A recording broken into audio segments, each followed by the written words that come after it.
مرحبا، كيفكن؟ شو اخباركن؟ رجعت لكم بفيديو جديد بعد غياب طويل بعد غياب 4 سنين، بس رح احكي لكم اكثر عن هذا الموضوع بالفيديوهات الجاي. انا نينا من قناة مع نينا، رجعت لكم اليوم بفيديو جديد رح يكون فلوج للكريسماس. خليكن معي. انا لساتني هلا بالغرفة عم جهز الهدايا، كنت خلصتهم لفيتهم زبطتهم كل شيء مش الحال يعني، وقعدت اصور لكم. فلا رح ورجيكم الغرفة شوي قديش مكركبة وبعدين انزل لانه مستعجلوا علي لحتى انزل. في اهلي ورفقاتنا الهولنديين، فرح نفتح الهدايا مع بعض ورح ورجيكم. هلا يمكن ما بدي اصور لكم كل شيء تحت، بس رح احاول اصور قدر الامكان. هاي الاجواء بعتبرها شوي خاصه وعائليه، بس رح اصور لكم وورجيكم على الاقل انا يعني. هذا الفستان اللي رح كون لابسته، يعني اخترته هيك لانه مريح وحلو، يعني عجبني واول مره بلبس هيك نوع من الفساتين.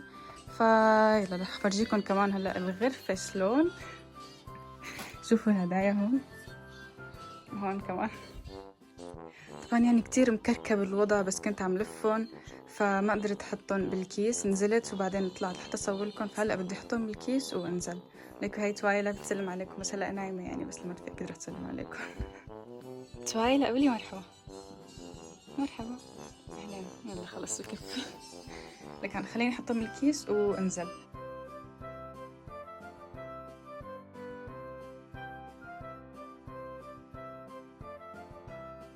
بعض الهدايا لفيتهم بورق أعياد ميلاد عادية من الكريسماس، بس ورق أعياد الميلاد دول خلص ونحن هلأ باللوك داون، فما فينا أطلع وأجيب ورق يعني. طبعا اللوك داون صار له مشرفنا من 14 ديسمبر ورح يضل ل 19 جانيوري. الأسواق مسكرة تماما، بس في محلات الأغذية ومحلات أكل الحيوانات والصيدليات طبعا، وما بعرف يعني كم محل، يعني هيك الشغلات الضرورية.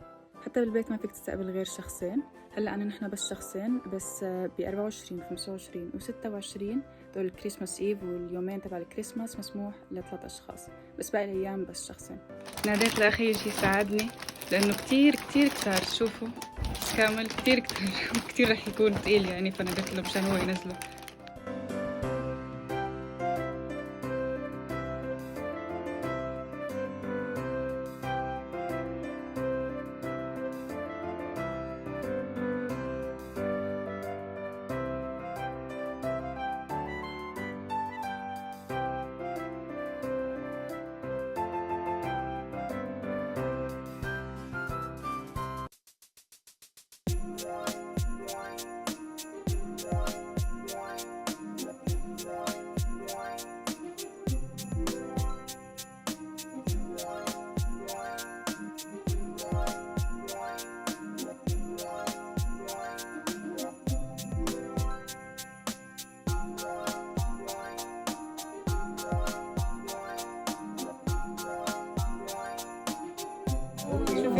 هيلك توايلا.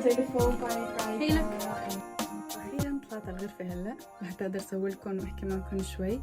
صرنا من الساعة 8:30 تقريبا لل10:30 للساعة لحتى خلصنا كل شي. كتير كان في هدايا مشان هيك طولنا، بس جيت بدي أسوي لكم شغلة.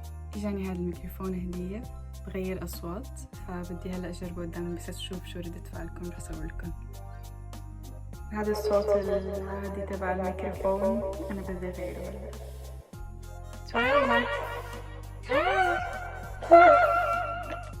اوكي هي ما مشي حالها، هي بدها تاكل بس.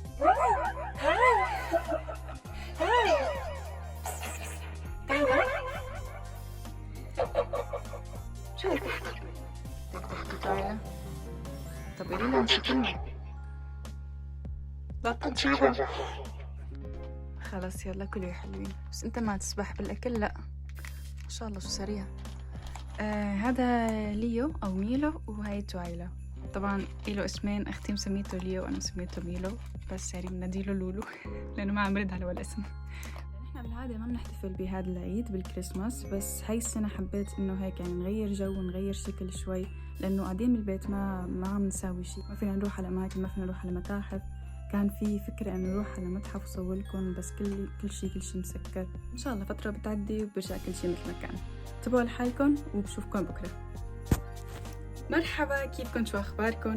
رجعت لكم اليوم الفيديو رح كفي لكم اياه. اليوم هو ثاني يوم الكريسماس، طالعين احنا هلا برا البيت، فرح صور لكم شوي الاجواء هيك بالمدينه والزينه وهيك. امبارح ما قدرت اصور لكم منيح، والسبب هو اني ما قدرت اطلع برات البيت امبارح ما كان في شيء لحتى اسويه وكل شيء مسكر مثل ما قلت لكم. بس رحت اول امبارح سجل غنيه مع الكورال بالاستوديو، طبعا واحد ما فينا كلياتنا نسجل مشان الكورونا وهيك. رحت لكم مقطع صغير وانا بالاستوديو، بس ما فيني اطلع الصوت لانه الغنيه لساتها ما أنا جاهزه، فلما تجهز اكيد رح اخبركم.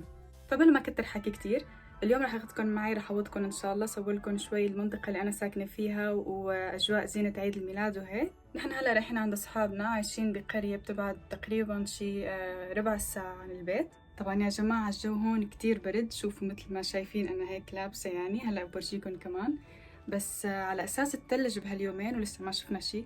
انا كتير بحب التلج بهاي الايام، خاصه ايام الاحتفالات واعياد الميلاد وهيك.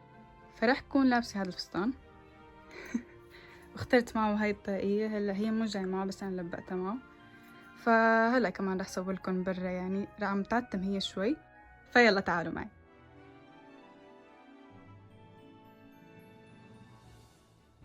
يا جماعة صار عتم فورا واجت عاصفة ريح كتير قوي، فنص الزينة اللي محطوطة بالحدائق كلها وقعت.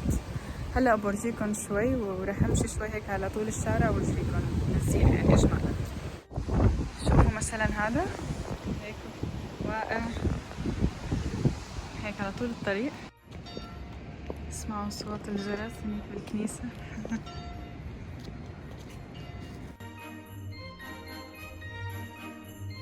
أنا شوي تانية وحاسة حالي رح طير خلص.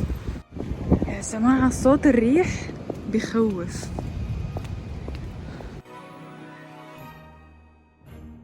هون في لسه هيك الحارة لآخر شي كلياتها مزينة بهيك أضواء. هون في سهل كتير كتير كبير، شوفوا لهنيك، هلا بورجيكم بسويلكم زوم.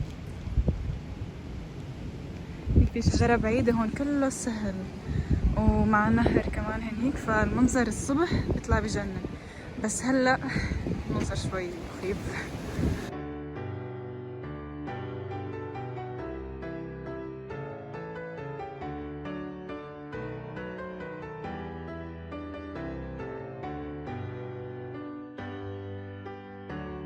بس والله هاي كانت نهاية الفلوج. بعرف ما صار شي كتير مهم، بس أخذكم شوي معي بهالأجواء العائلية وأجواء عيد الميلاد.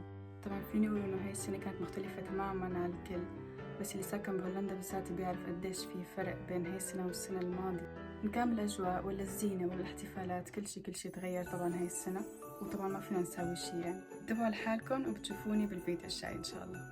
باي.